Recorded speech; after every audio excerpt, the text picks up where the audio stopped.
Assalamualaikum warahmatullahi wabarakatuh. Di sore yang cerah ini, saya kembali menyapa saudara-saudara, teman-teman semua.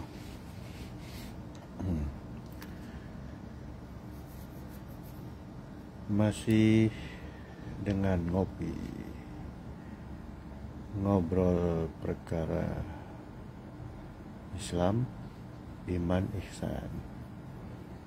Tapi ya sesuai dengan yang sudah saya pribadi alami. Mungkin diawali dengan paling awal itu adalah Islamnya ya.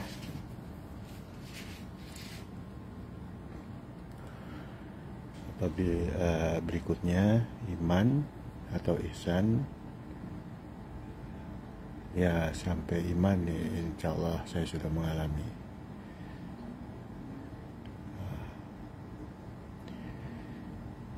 Islam itu berserah diri.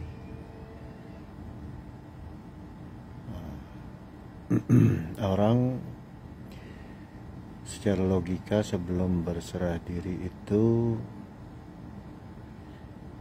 pasti ada alasannya.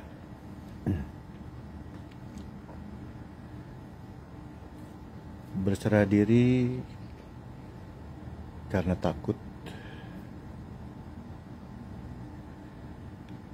berserah diri karena apa lagi? Ya bermacam-macam ya alasannya. Ya misalkan ketika suasana perang misalkan, kita menyerahkan diri ke musuh ya karena takut. Ya kita berharap dengan berserah diri itu maka tidak akan dimatikan atau dibunuh oleh musuh.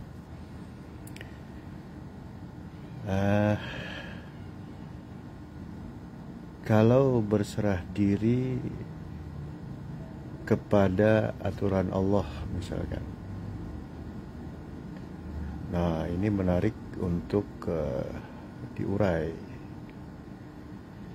Kita menyerah kepada siapa? Kepada Allah dalam urusan agama kan, Islam gitu kan, yang artinya adalah selamat atau berserah ya. Ya dengan berserah kita selamat gitu ya, kurang lebih ya.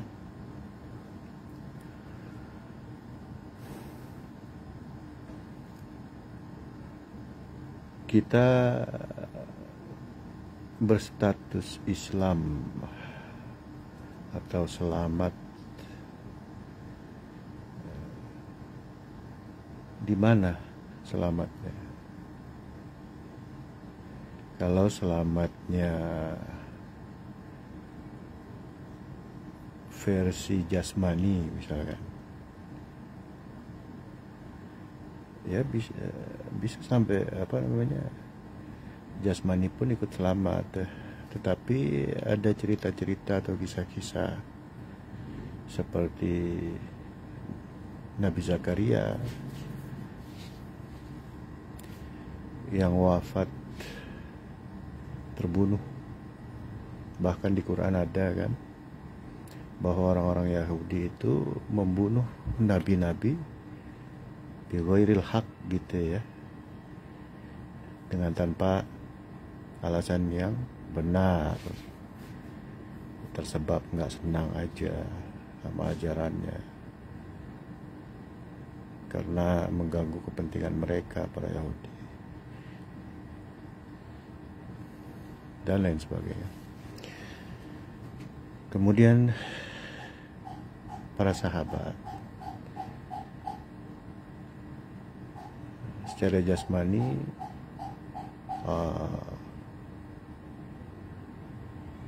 Sayyidina Umar wafat terbunuh ketika mengimami sholat, begitu juga Sayyidina Ali dan lain-lain ya. Dan juga para sahabat yang wafat di medan perang.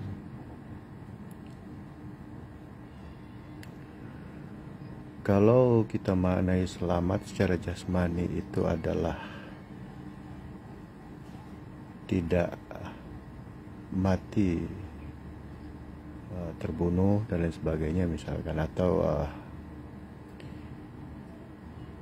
mati sesuai, wafat sesuai keinginan kita gitu ya, belum tentu juga. Tapi yang dimaksud keselamatan itu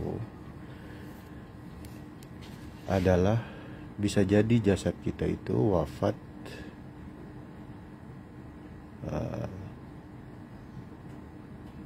mengenaskan, tetapi secara dimensi ruh kita tuh aman, malah bisa sampai tidak merasakan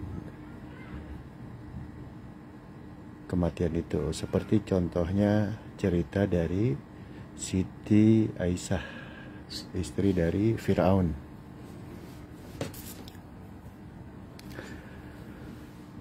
Dikisahkan beliau itu wafat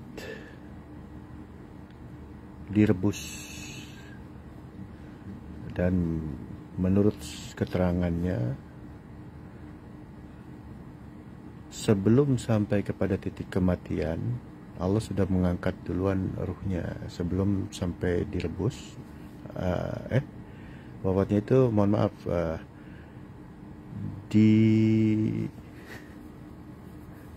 pakai kuda. Jadi dibentangkan di padang pasir, kemudian kedua tangan dan kedua kakinya itu diikat ke kuda-kuda yang dipaksa untuk berlari ke berlainan arah.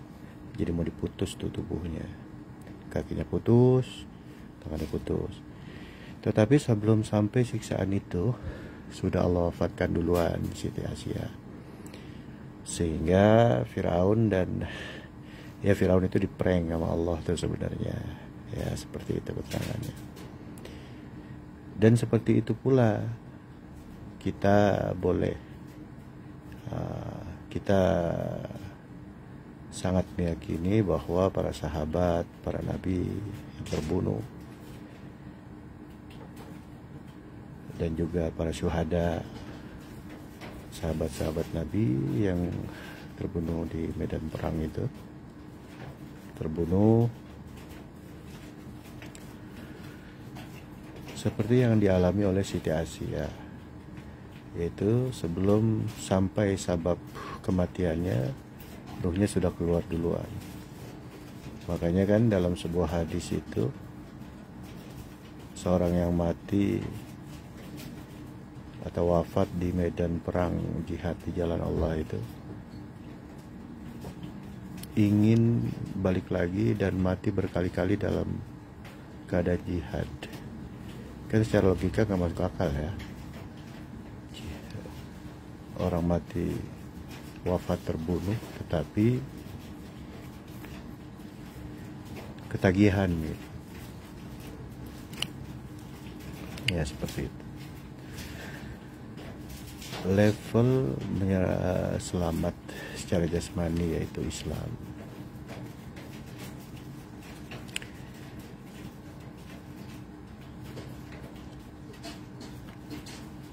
Jika kita menyerahkan diri tentu ada alasannya. Kalau saya pribadi kan berislam itu menyerahkan diri kepada satu tujuan, ada objeknya.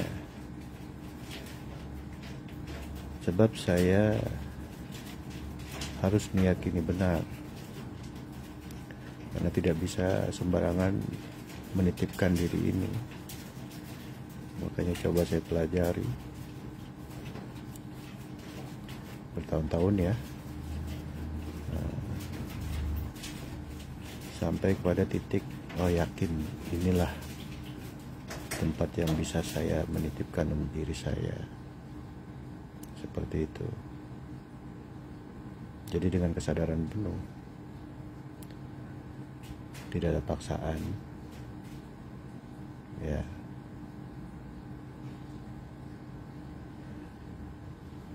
Nah, setelah itu baru masuk iman. Masuk tahap berikutnya, yaitu iman. Ternyata iman itu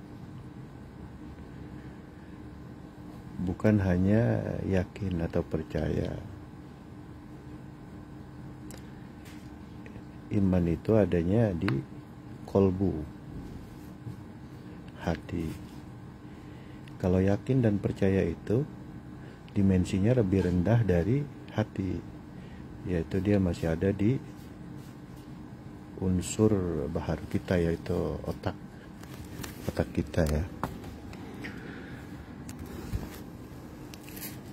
Kalau kita sebut meyakini di dalam hati, tidak, sebenarnya itu meyakini di otak kita, karena nalar otak kita aja itu hasil olah otak kita, kepintaran, kecerdasan kita, sehingga yakin ya di otak juga itu. Memang rasa gitu kan, rasa yakin ya, tetapi itu dikontrol, rasa yang dikontrol oleh otak. Ada ketenangan di situ. Nah, titiknya itu memang di otak, yaitu lapisan kedua dari lapisan otak ya. Nah, lapisan perasaan. Karena kepala kita nih otak besar, kemudian ada lapisan bawahnya, itu lapisan kedua, cerebellum apa namanya. Teman-teman sekalian bisa share, bisa lihat di Google lapisan otak kedua manusia, itu cerebellumnya, dia yang bertanggung jawab terhadap perasaan-perasaan manusia. Nah, iman itu dimensinya lebih tinggi dari itu, karena otak kita itu benar-benar baharu. Kapan adanya otak kita? Dari kita lahir, atau masih di kandungan umur sekian bulan sudah terbentuklah otak kita ya. Nah, begitu. Ternyata dimensi lebih tinggi dari itu.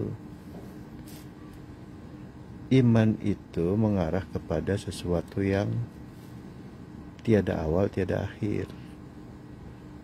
Seperti itu ya.